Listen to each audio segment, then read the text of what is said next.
Hello treasures, I hope you've had a wonderful day at home and I hope you've had a wonderful week at home. Isn't it so wonderful that we get to spend all of this time with the people that we love? Now I hope you've also been brave and I hope you've been kind, because those are two very important things to do. What else do you think is important to do? What else can you be that's important to you? Can you be happy? Can you be resilient? Can you be a show-off? I don't know if being a show-off is a good thing to be, but what I want you to do is I want you to have a think about what another thing is that you could be that would make you a really good person. Just have a think about it. Now, I'm going to read you a story today. As always, there will be some activities that you can do afterwards. Those activities are going to help you show your comprehension of the story, show what you understand. So they're great to do. You might do them tonight, you might do them on the weekend, you might do them next week, whenever you get to do them, but they're really good to do to show your understanding, but to also use a little bit of creativity, which is also lots of fun. Now, just before I begin the story, let's have a quick little chat about what an author does and what an illustrator does. Don't forget, an author is the person that writes the books. Excellent. And the author of this story is a very clever author, a bit cheeky and a bit funny. The author of this story is Drew Daywalt. Now, the person that is in charge of drawing the pictures, what is that person's job called again? Let's see who remembers. The illustrator. The illustrator is the person that draws the pictures, and the illustrator of this book is Oliver Jeffers, and he's done quite a few books that you can read, and they're really quite wonderful. Now, the book I'm going to show you today and read to you to show you what a good reader sounds like is The Day the Crayons Quit. It's a fun book, and if you've got a copy of this at home, you can read along with me, or if you don't, you just have a look at the one I've got here for you. Now, excuse me, this book is quite enjoyable. At the end, I'll give you your activity to do, but while you're listening to the story, please just enjoy and have a good time. All right, let's get started. The Day the Crayons Quit.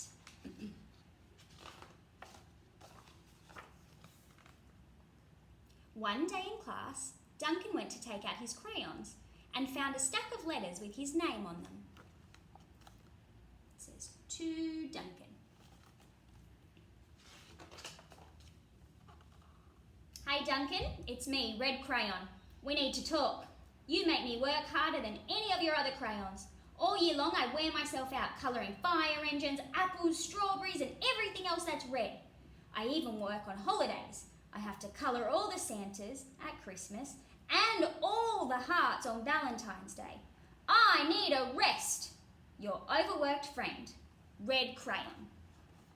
Dearie me, it does seem like Red Crayon has a lot to do. Dear Duncan, all right, listen. I love that I'm your favourite crayon for grapes, dragons and wizards' hats, but it makes me crazy that so much of my gorgeous colour goes outside of the lines. If you don't start colouring inside the lines soon, I'm going to completely lose it. Your very neat friend, Purple Crayon. Oh, it seems like Purple Crayon likes people to colour in the lines. I do like that dragon. Dear Duncan, I'm tired of being cold light brown or dark tan, because I am neither. I am beige and I am proud. I am also tired of being second place to Mr. Brown Crayon. It's not fair that Brown gets all the bears, ponies and puppies, while the only things I get are turkey dinners, if I'm lucky, and wheat, and let's be honest, when was the last time you saw a kid excited about colouring wheat? Your beige friend, Beige Crayon. Oh, poor Beige Crayon. That sounds awful. Duncan? Grey Crayon here, you're killing me. I know you love elephants, and I know that elephants are grey, but that's a lot of space to colour in all by myself. And don't you even get me started on your rhinos, hippos, humpback whales. You know how tired I am after handling one of those things. Such big animals. Baby penguins are grey, you know, so are very tiny rocks, pebbles. How about one of those once in a while to give me a break? Your very tired friend, Grey Crayon. Oh, poor Grey Crayon. There's so much to do. Goodness gracious me.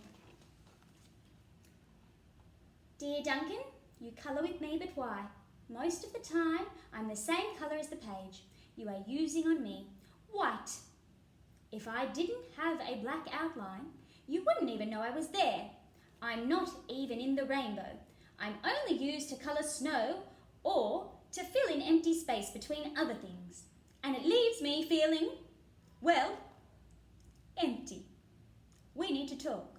Your empty friend, White Crayon.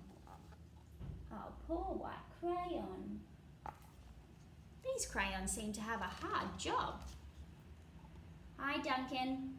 I hate being used to draw the outline of things that are coloured in by other colours, all of which think they're brighter than me. It's not fair when you use me to draw a nice beach ball and then fill in the colours of the ball with all the other crayons. How about a black beach ball sometime? Is that too much to ask? Your friend, Black Crayon. Well, I've never seen a black beach ball, but that doesn't mean you couldn't have a black beach ball. Dear Duncan, as Green Crayon, I am writing for 2 reasons. One is to say that I like my work. Loads of crocodiles, trees, dinosaurs and frogs. I have no problems and wish to congratulate you on a very successful colouring things green career so far. The second reason I write is for my friend Yellow Crayon and Orange Crayon, who are no longer speaking to each other. Both crayons feel they should be the colour of the sun. Please settle this soon because they're driving the rest of us crazy. Your happy friend, Green Crayon. Well, Green seems pretty happy, but he doesn't sound like he likes the fact that Yellow and Orange aren't talking at the moment. Dear Duncan, Yellow Crayon here, I need to tell you, Orange Crayon, that I am the colour of the sun. I would tell him, but we are no longer speaking.